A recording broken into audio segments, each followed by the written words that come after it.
Amid growing public anxiety over the novel coronavirus, President Donald Trump announced an extraordinary ban on travel from Europe to the United States for the next 30 days and called for a series of stimulus measures to blunt the economic side effects of the virus. To keep new cases from entering our shores, we will be suspending all travel from Europe to the United States for the next 30 days, Trump declared during a primetime address to the nation from the Oval Office Wednesday night. After consulting with our top government health professionals, I have decided to take several strong but necessary actions to protect the health and well-being of all Americans. To keep new cases from entering our shores, we will be suspending all travel from Europe to the United States for the next 30 days. The new rules will go into effect Friday at midnight. These restrictions will be adjusted subject to conditions on the ground.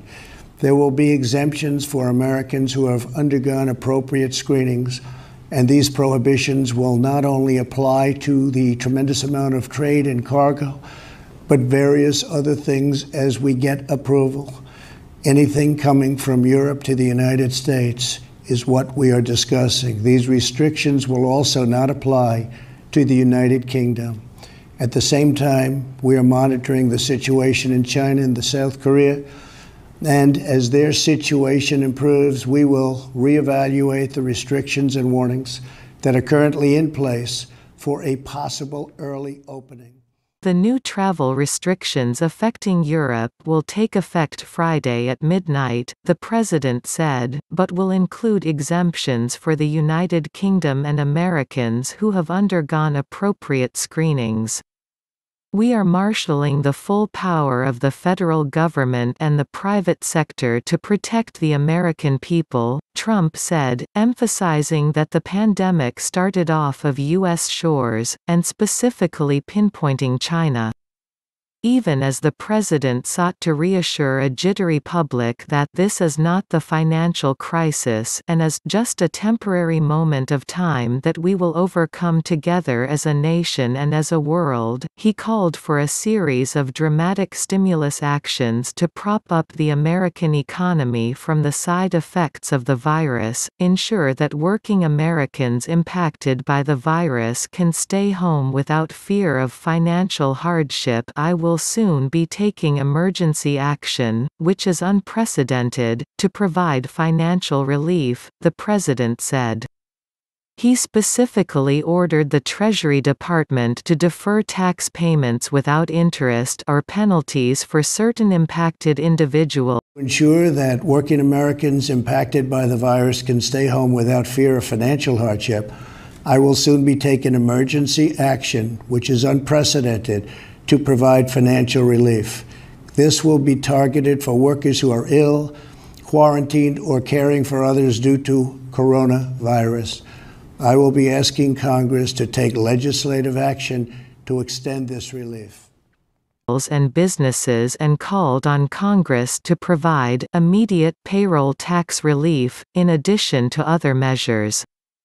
The president broadly sought to credit his administration's actions thus far, making the case that the situation could have been worse, even as the administration has come under fire for a slow roll-out of testing. This is the most aggressive and comprehensive effort to confront a foreign virus in modern history.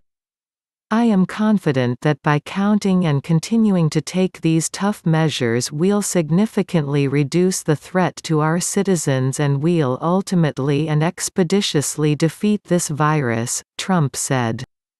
The president also reiterated the CDC's guidelines to Americans to protect themselves and others from the spread of the virus.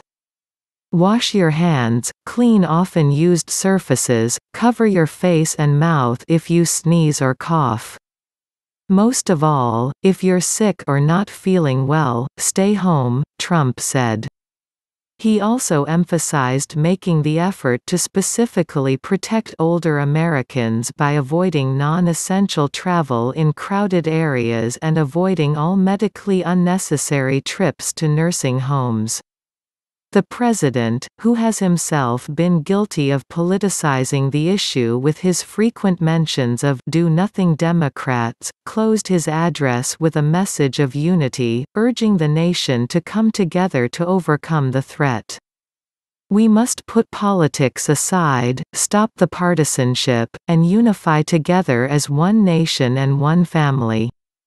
As history has proven time and time again, Americans always rise to the challenge and overcome adversity.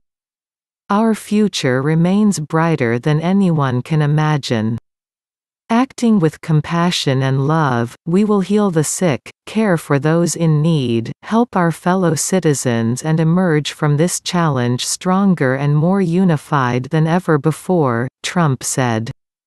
Following his address, White House Press Secretary Stephanie Grisham announced the president's events in Nevada and Colorado would be canceled out of an abundance of caution. Trump had been set to travel to Nevada on Thursday.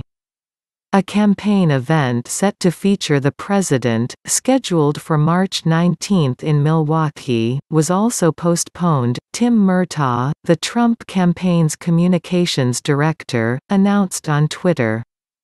The event had been announced about 24 hours earlier.